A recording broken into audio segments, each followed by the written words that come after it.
everyone, and welcome back to the CO2 Rundown. I'm your host, Chad Owens. Happy Wednesday, midweek, peak of the week, and I have to remind you, don't forget to turn in your football fever ballots to select long drugs to give yourself a chance to win 2 tickets thanks to Vacations Hawaii to Las Vegas, plus $500 cash in your pocket during that trip. So turn those things in. Make your picks, compete with myself and the rest of the panelists. Give yourself a chance to win. Let's dive on in to the CO2 Rundown. You know, a lot of us athletes find motivation in various ways. Whether it's being told you're too small, told you're not good enough, or maybe you should try a different sport. Well, all of those things combined fuel us to just do one thing, and that's just get to work. To prove not them wrong, but to prove ourselves right. When you have a self-belief that you can be what they're saying you can't, it just pushes you each and every day. And this was the case for St. Louis alum Ben Scott, offensive lineman, currently at Arizona State. He's a 6'5", 310-pounder, and let me tell you, he is still proving himself each and every day. He dedicates his current success to back when he was a freshman at St. Louis, getting bullied around on the football field, right? Not being strong enough, not being big enough. So he chose to hit the weight room, get stronger when no one was watching. And to all my athletes out there, that's where the differences are made. That's where the gains are made. It's not what you're doing in the team setting when everyone's around. What are you doing in the dark? What are you doing? No one's watching. When it's just you by yourself getting that work in, right? Visualizing the outcome, after you put in this work, the gains you're gonna achieve next season, what it's gonna look like, how it's gonna be different. That's what it was for Ben. And he said he got addicted to that process. And thankfully, after his senior year, he got an offer to Arizona State, coming off of an excellent performance at the Jesse Sapolu Lineman Challenge camp out there in LA. He did his thing, and again, built the confidence in himself, knowing, hey, I can play with the big boys. I can do this on this stage.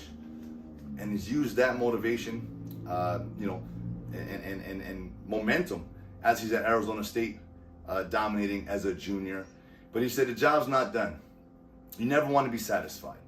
You always want to continue to grow, because there's always someone out there that's a little bit bigger, that's a little bit faster, that might be a little bit better.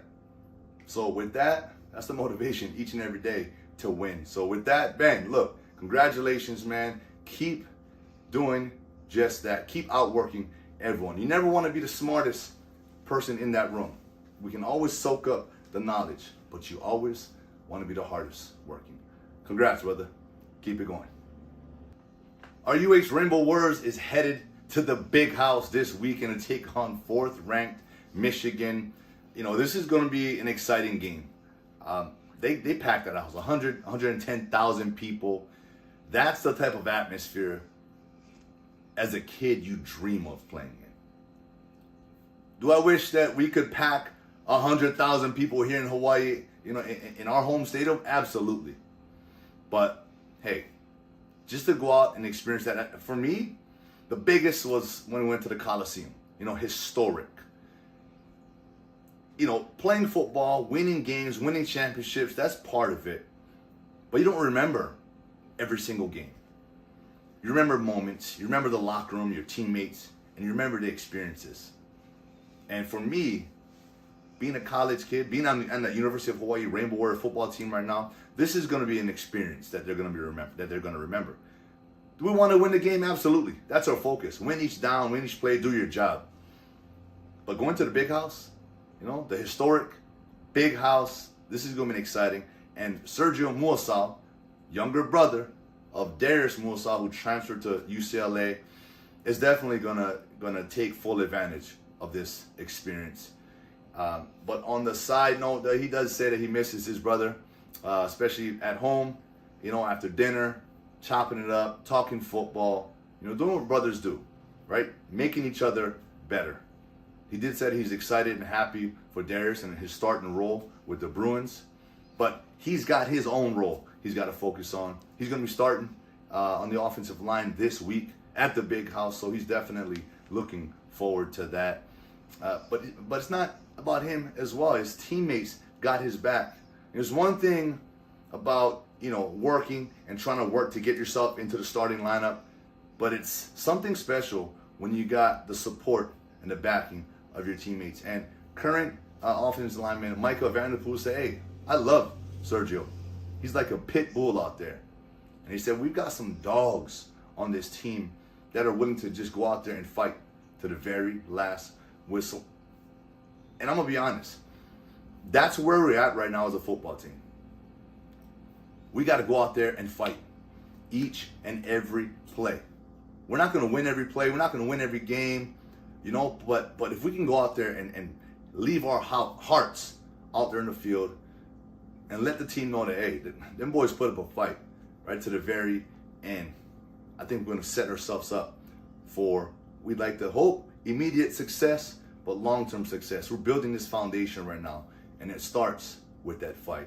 So this week, Sergio, man, go out there, do your job, number one, play for the man next to you, and enjoy that experience. Enjoy the Big House, and let's go Bows. Dave Reardon has an article in today's Honolulu Star-Advertiser highlighting our UH football team and the start that we're having to this season. Yeah, hey, it's a rocky one. It's a shaky one. We're 0-2. I hate to say it, but likely to go 0-3. Going to the Big House, 100,000 people, 4th ranked Michigan. But, hey, I want to be optimistic. You have these major upsets each and every year in college football. Hey, I want the UH Rainbow Warriors to be that team this year. To go into the Big House and beat 4th ranked Michigan and have the nation, the world, going crazy. That's what I want to see. And as a football player in that locker room, that's what you need to be visualizing. We need to flush week 1 and week 2. If you're still thinking about the play you could have made in Vanderbilt, if you're still thinking about the play you should have made against Western Kentucky, you're not focused on Michigan. And I'm going to tell you this, if you're looking past Michigan, you're not focused. Right? Each and every week, we have a unique opportunity as football players to get better at our job, at something, at practice. I'm focusing on catching it in the noose, right? Focusing on that football. I'm focusing on going to my progression. I'm focusing on staying lower in my back pedal, staying square so I don't get beat off the line. All the little things that coaches coach us on that sometimes go out the window in the fog of war, as Coach Jeff Reinbold once shared with us. When things hit the fan, when things are going really fast, mentally you still have to be able to slow it down. And the only way you do that is by repping it at practice and trying it at practice and focusing, detailed, purpose-driven work each and every day. And so for me, this is a great opportunity this week to get better. And each and every guy in that locker room, each and every coach, that's their mentality. It should be. Right? And I've sat down with Coach Timmy Chang. We've talked about it. And that's the goal. The goal is to get better. And I think we did get better from week 1 to week 2. There were some mistakes that we still made, but I saw a little bit of a progression. And we got to go through these growing pains. Back in 2016, when Nick Rolovich and the Warriors went out to Michigan, they got beat by 60, but then went on to win 7 out of 12, including a Hawaii Bowl. So, look, there's a lot of football left. We haven't even touched the Mountain West Conference play yet. So, message to the fans, stick with us, stay positive, stay optimistic, and through, don't worry about it. Just keep supporting our boys because that's what they need, especially this week going out to the Big House. Let's go Bows. Finally, one of my favorite sections in the Honolulu Star-Advertiser, Hawaii Grown Report.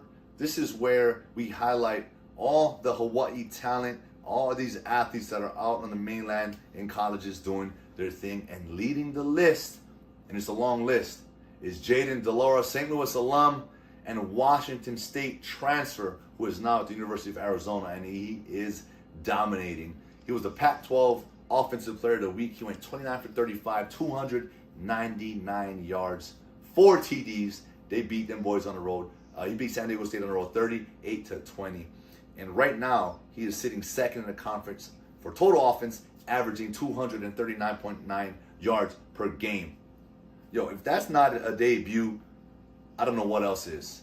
Jaden, man, congrats. I know you've persevered through some adversity, some ups and downs, but now you're in a place where you're just able to focus on being the best you that you can be. And I know that team is thankful. Here is an interesting stat.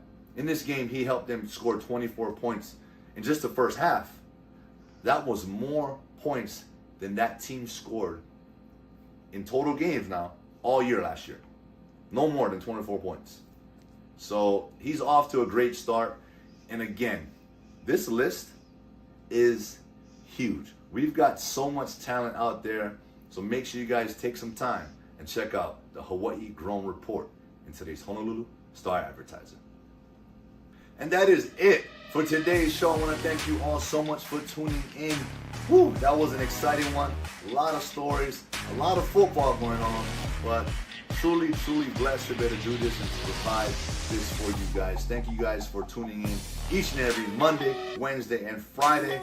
Huge mahalo to Long's Drugs for all their support of the show. Let's continue to support local and make Long's Drugs a part of our day.